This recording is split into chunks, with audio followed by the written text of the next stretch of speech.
Olá pessoal, professor Lucas aqui, tá? Então hoje a gente vai estudar termodinâmica.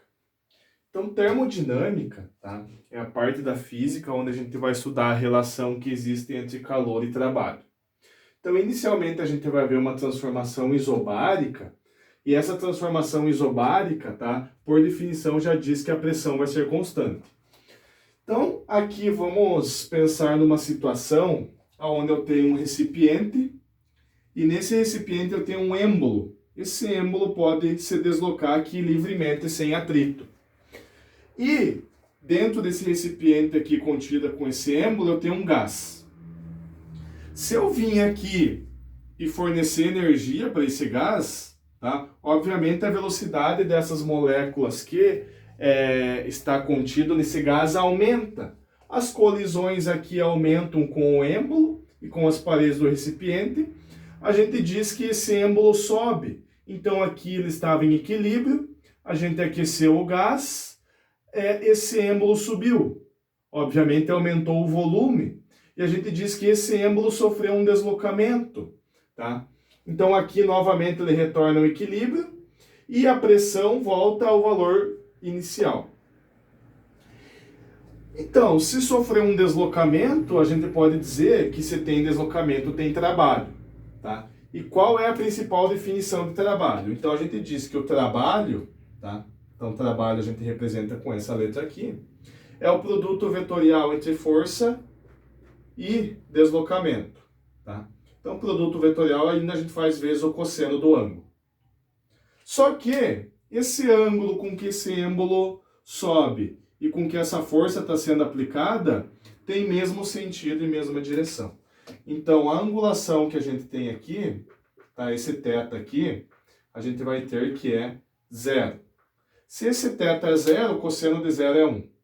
Tá?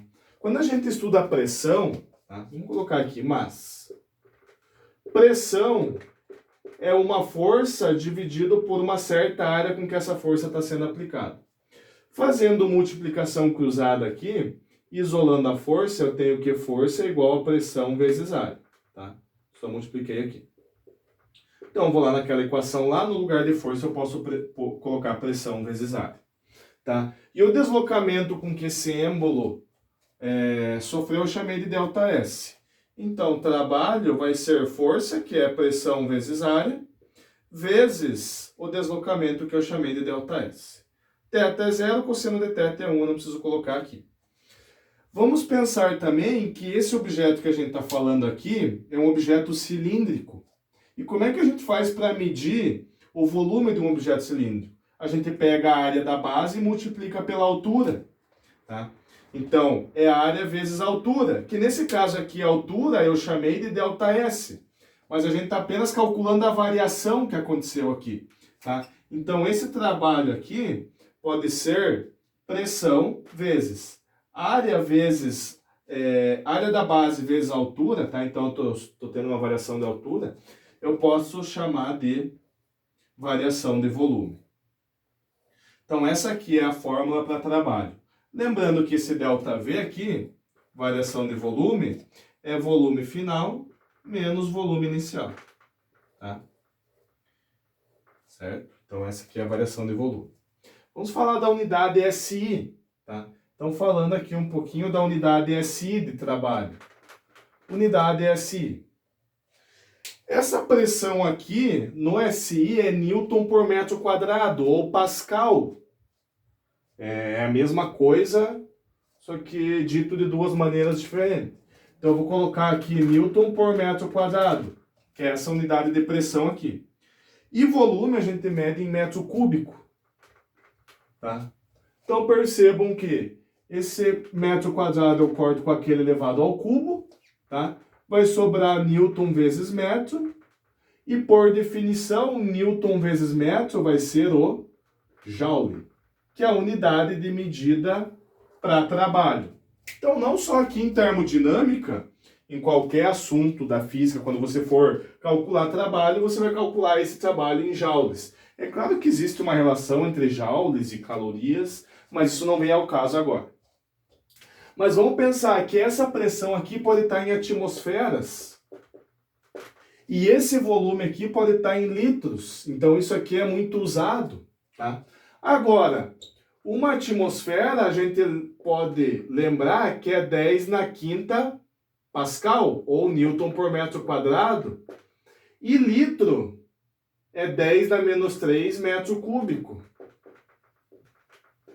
Tá? 10 na menos 3 metro cúbico. Perceba que novamente esse metro quadrado corta com esse elevado ao cubo. 10 na menos 5 com 10 na menos 3 fica 10 ao quadrado. Newton vezes sobrou o metro aqui. Newton vezes metro. Newton vezes metro a gente sabe que é Joule. 10 ao quadrado é 100. Tá? Então, quando você tem atmosferas vezes litros, tá? Você pode fazer a conta normalmente, só que no final você tem que multiplicar por 100 para saber em joules. Tá? Então dá uma boa observada. Tá? Uma observação que eu vou fazer aqui é que quando a gente aquece esse gás e esse êmbolo sobe, a gente diz que o gás está realizando o trabalho para o meio externo. Mas vamos pensar que pode acontecer o contrário, né? Eu posso vir aqui, sei lá, enfiar o dedão aqui, ou não sei. Tá? Então esse êmbolo pode descer aqui. A gente vai dizer que o meio externo está fazendo o trabalho sobre o gás. Tá? Então aqui a gente diz que o trabalho é positivo se o gás faz trabalho sobre o meio externo. E se o meio externo faz trabalho sobre o gás, a gente vai ter daí um trabalho negativo. Agora, vamos ver uma transformação qualquer. Nem sempre uma transformação acontece com força constante e pressão constante. Tá? A gente pode ter uma transformação aqui qualquer que a pressão vai estar variando e o volume também vai estar variando. Tá? Então percebam que aqui eu tenho um volume inicial nesse ponto I e uma pressão inicial. Nesse ponto F aqui eu tenho um volume final e uma pressão final. Como é que eu vou calcular o trabalho nessa situação aqui? Então, a gente vai achar a área com que esse gráfico faz com o eixo do volume. Tá? Essa área aqui. Aqui vai estar o nosso trabalho. Então, a gente diz que o trabalho é numericamente igual à área. Tá? Aqui a gente pode ter várias figuras. A gente pode ter uma curva, onde a gente usa métodos matemáticos mais avançados para calcular isso aqui. Tá? Mas a principal definição para uma transformação qualquer é achar a área com que essa curva faz sobre o gráfico. Tá? Então, lembrando que esse volume precisa estar em metros cúbicos e essa pressão precisa estar em Pascal ou em Newton por metro quadrado. Tá? Então, lembrem sempre disso. Ah, mas aqui está em litros e aqui está em atmosferas. Faz a conta normalmente e no final multiplica por 100 para saber em joules. Beleza? Então, por hoje é isso aqui. Na próxima aula a gente vai ver transformação cíclica e energia interna de um gás. Valeu?